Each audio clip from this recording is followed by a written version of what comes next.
बोलिए नीप करोरी बाबा की जय। मैं doctor Umesh Vajpayee BNK astro में आप सभी का स्वागत करता हूं। दोस्तों, आज मैं जन्म कुंडली से जुड़े हुए बहुत ही रोचक तथ्यों के बारे में आपसे बात करूंगा।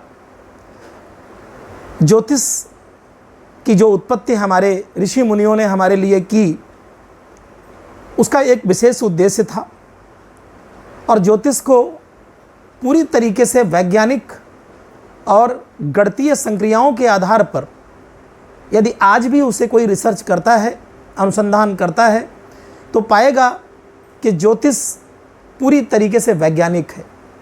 हमारे ऋषि मुनियों ने वैदिक ज्योतिष को जो उत्पन्न किया था, उससे उन्होंने समाज को और मानवता को बचाने के लिए उन्होंने ज्योतिष का सहारा लिया। आपने पढ़ा होगा कि वेदों के कुछ अंग बोले गए हैं जो 6 थे। उनमें शिक्षा, कल्प, व्याकरण, छंद, निरुक्त और ज्योतिष, जिसमें ज्योतिष को वेदों की नेत्र कहा गया, आंखें कही गईं। अर्थात वेद वह देखते थे जो ज्योतिष उन्हें दिखाता था। आज कुछ ऐसे लोगों ने ज्योतिष को बदनाम किया है जिन्हें शायद ज्योतिष के विषय में जानकारी ही नहीं है। सच्चाई यह है कि बहुत से विद्वान ज्योतिष में आज पड़े हुए हैं, बहुत से अच्छे लोग हैं जो ज्योतिष पर रिसर्च कर रहे हैं, काम कर रहे हैं। तो मैं भी अपने इस चैनल को लेके आया हूँ। ऑफलाइन लगभग 25 वर्ष से मैं इस क्षेत्र में हूँ। ज्योतिष की विभिन्न क्रियाओं के द्वारा मैं फलादेश करता हूँ। वास्तुशास्त्र पर भी मैं अपना जो है कंसल्टेंसी देता हूँ। यदि आपको किसी को भी मेरी बात समझ में आती है, मेरे द्वारा बताई गई जानकारी रोचक लगती है, तो आप मेरे BNK एस्ट्रो चैनल पर दिए गए इस व्हाट्सएप नंबर पर आप मुझसे संपर्क कर सकते हैं और www.bnkastro.com वेबसाइट पे जाकर के भी आपको एक प्रोफार्मा मिलेगा, जिसे आप भर के और आप हमसे संपर्क कर सकते हैं। प्रोफार्मा बहुत सामान्य है। वहाँ पर मेरे द्वारा जितनी प्रकार की जो सुविधाएं प्रदान की जाती हैं वो आपको मिलेंगी। आज हम ज्योतिष पर क्या चर्चा करने जा रहे हैं, मैं आपको उसके बारे में बताना चाहूँगा। सभी ग्रह हमारे लिए महत्वपूर्ण होते हैं, लेकिन हर ग्रह की अपनी विशेषता है। मेरी दृष्टि में आज 21वीं शताब्दी में जितना महत्व भौतिकवादी चीज़ों का है, उतना ही महत्व बौद्धिकता और ज्ञान का भी है। परंतु इसके बाद भी भौतिकता शायद हावी है। और क्यों ना हो, सुबह उठने से लेकर रात्रि को सोने तक कहीं भी बिना अर्थ के, बिना पैसे के हमारा काम नहीं चलता। तो वो अर्थ कौन है? वो अर्थ है वीनस, शुक्र, अर्थात शुक्र की प्रधानता है। और अगर उस शुक्र में कहीं पर राहु महाराज ने अगर अपना जो है सामंजस्य स्थापित कर लिया, तो फिर क्या कहना। आप लोगों को जानकर के ये आश्चर्य होगा कि राहु और शनि और केतु, इनके द्वारा केवल आज तक समाज को डराया गया। वास्तविकता में ये डराने के लिए ग्रह नहीं है, इनको समझना जरूरी है। मैं एक एक करके सभी ग्रहों पर पूरी एक सीरीज बनाऊंगा, जो केवल 12 भावों से संबंधित नहीं होगा, बल्कि एक एक करके ये कि अगर 2 ग्रह एक साथ होंगे एक भाव में तो क्या होगा, 3 ग्रह एक साथ होंगे तो क्या होगा, 4 ग्रही अगर योग बनता है प्रत्येक भाव में तब क्या होगा, और 5 ग्रही योग अगर बनता है तब क्या होगा। फिलहाल आज मैं बहुत लंबी चर्चा इस वीडियो में नहीं करूँगा। सिर्फ मैं इस चर्चा को शुक्र तक सीमित रखने वाला हूँ। शुक्र क्या है? हमारी विलासिता, हमारी लग्जीरियस लाइफ, हमारी चमक, महंगी महंगी गाड़ियाँ, महंगे महंगे आभूषण, महंगे महंगे वस्त्र, बड़ा आलीशान मकान, वैभवशाली रहन सहन, ये सब क्या है? ये शुक्र के क्षेत्र हैं। तो क्या हर व्यक्ति को ये सारी चीज़ें मिल जाती हैं?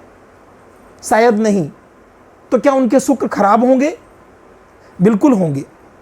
ये निश्चित रूप से मान लीजिए कि शुक्र की प्रधानता, यदि मैं कहूं कि 90% इस समय वर्तमान युग में शुक्र की प्रधानता है, तो ये अतिशयोक्त नहीं होगी। अब वो शुक्र खराब क्यों है? क्या जन्म के समय शुक्र खराब होता है? होता है। तो क्या बाद में सुधारा नहीं जा सकता? अवश्य संभाला जा सकता है और सुधारा जा सकता है। शुक्र को संभालना बहुत ही आसान है। मैं आपको अपने इस चैनल के माध्यम से ऐसे ऐसे रोचक तथ्य बताऊंगा जिनमें बिना पैसे और बिना किसी प्रयासों के आप अपने ग्रहों को बड़े आसानी से सही कर सकते हैं।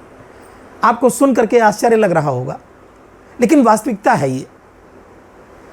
क्या जो लोग रत्न पहनते हैं, महंगे महंगे रत्न लाखों रुपए के, और एक गरीब व्यक्ति अगर उन रत्नों को धारण नहीं कर सकता, तो क्या उसके ग्रह अच्छे नहीं होंगे? क्या वो अपने ग्रहों को सुधार नहीं सकता? मेरी दृष्टि में अवश्य अच्छे होंगे। और मैं बताऊंगा, आपको करके दिखाऊंगा, आपको बताऊंगा, और आपको इस बात का विश्वास होगा कि बिना रत्नों के भी आप अपने ग्रहों को सही कर सकते हैं। तो आप इस चैनल से हमारे लगातार जुड़े रहिए। आपको बहुत अच्छी अच्छी जानकारियां मैं दूंगा, बिना किसी आपसे पैसे लिए, मुफ्त में। लेकिन आपको पूरा वीडियो देखना होगा। अगर आपके पास इतना धैर्य नहीं है तो फिर आप ये वीडियो आप जानकारी लेने से वंचित रह जाएंगे। आज मैं शुक्र के बारे में कुछ विशेष बातें बताने जा रहा हूं, ध्यान से सुनिएगा। शुक्र कौन है? शुक्र की उत्पत्ति होती है बुध से। लाल किताब में विशेष करके ये बात बताई जाती है कि शुक्र की उत्पत्ति बुध से होती है। और बुध कौन है? बुध है छोटी बच्ची, कुंवारी कन्या, छोटी बहनें, ये सब बुध हैं। और बुध से ही शुक्र की उत्पत्ति होती है। जब ये बेटियां बड़ी हो जाती हैं, विवाह योग्य हो जाती हैं, तो विवाह के बाद ये शुक्र हो जाती हैं। दूसरा इसका एग्जाम्पल दें, हमारी धरा, हमारी धरती, हमारी धरती को क्या कहते हैं? एग्रीकल्चर को क्या कहते हैं? बुध कहते हैं। और जब वो धरा, उसमें बीज बोया जाता है, उसमें बीजारोपण होता है, तो वो उर्वरकता के साथ जब फर्टिलाइज होता है, उसमें फसल उत्पन्न होती है, तो वो शुक्र होता है। बहुत सारे इस तरीके के मैं बातें आपको बताऊंगा, एक दूसरे से जोड़ करके। आश्चर्य होगा आपको, और मेरा ये विश्वास है कि आपको जो बातें मैं बताऊंगा वो मेरे व्यक्तिगत 25 वर्षों के प्रयास, लगातार मेरा रिसर्च, मेरा अनुसंधान ज्योतिष पर, शायद आपको वो कहीं और ना मिले। तो शुक्र हमारा, आप देखिए कि मैक्सिमम लोगों का शुक्र आपको पीड़ित मिलेगा, पाप प्रभाव में मिलेगा, खराब मिलेगा। तो ऐसा क्यों है? शायद ऐसा इसलिए है कि जो पूर्व जन्म के हमारे कर्म हैं, या वर्तमान में बचपन से लेकर के और युवावस्था तक जाने अनजाने में हमने जो कृत्य किए, बहुत से कार्य हमसे ऐसे होते हैं जिसे हम नहीं जानते, और जिसकी वजह से हम अपने शुक्र को खराब कर बैठते हैं। अब शुक्र को सही करना, कैसे सही करेंगे? आपके मन में यही बात आ रही होगी। बहुत आसान है, तो ध्यान से सुनिए इस उपाय को। शुक्र को अगर सही करना है आपको, तो आप अपने दृष्टिकोण को बदल दीजिए, आप अपने नज़रिए को बदल दीजिए। सामने बैठी हुई नारी शक्ति को, मातृ शक्ति को आप अपनी बहन के रूप में, अपने परिवार की स्त्री के रूप में आप उसको देखिए। आप उसे केवल नेत्रों से सम्मान देना शुरू कर दीजिए। गारंटी है मेरी इस बात की कि आपका शुक्र सही होना शुरू हो जाएगा। शुक्र से जुड़ी हुई जो और विशेषताएं हैं, सभी लोग जानते होंगे कि जैसे पत्नी को शुक्र माना गया है, बड़ी बहन को शुक्र माना गया है। इन लोगों का मान सम्मान शुरू कर दीजिए, आपका शुक्र सही हो जाएगा। और ये उपाय कोई ऐसे नहीं है जिनमें आपका कुछ लगे। आप करके देखिए। बहुत से आपने देखा होगा, बड़े बड़े लोग होते हैं, धनवान होते हैं, पैसे वाले होते हैं, लेकिन पैसा होने के बाद भी उनका नाम बदनाम हो जाता है, उनके ऊपर विभिन्न प्रकार के आरोप लग जाते हैं। क्यों? जैसे फेम क्या है? फेम जो हमारी है वो सूर्य के द्वारा भी आती है और शुक्र के द्वारा भी आती है, लेकिन जो डिफेम है हमारा, वो शुक्र के द्वारा होता है। यदि हमारा पीड़ित शुक्र है, नीच का शुक्र है, पाप प्रभाव में शुक्र है, तो हमें डिफेम होना पड़ेगा। तो डिफेम क्यों होते हैं? उनके पास तो बहुत सारे पैसे हैं, धन संपन्नता, सब कुछ वैभव है, लेकिन शुक्र अगर खराब है तो आपको डिफेम होना है, आपके बदनामी हाथ लगेगी। तो बहुत छोटा सा उपाय मैंने आपको बताया है कि नारी शक्ति का वंदन शुरू कर दीजिए।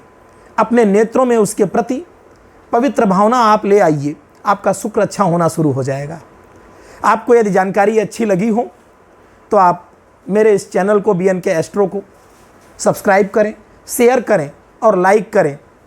और यदि आपको मुझसे कंसल्टेंसी लेनी है, कुंडली का फलादेश कराना है, उपाय जानने हैं, तो आप हमारी वेबसाइट www.bnkastro.com पे जा कर के आप मुझसे मिल सकते हैं, या दिए गए व्हाट्सएप नंबर पर भी आप मुझसे संपर्क कर सकते हैं। धन्यवाद।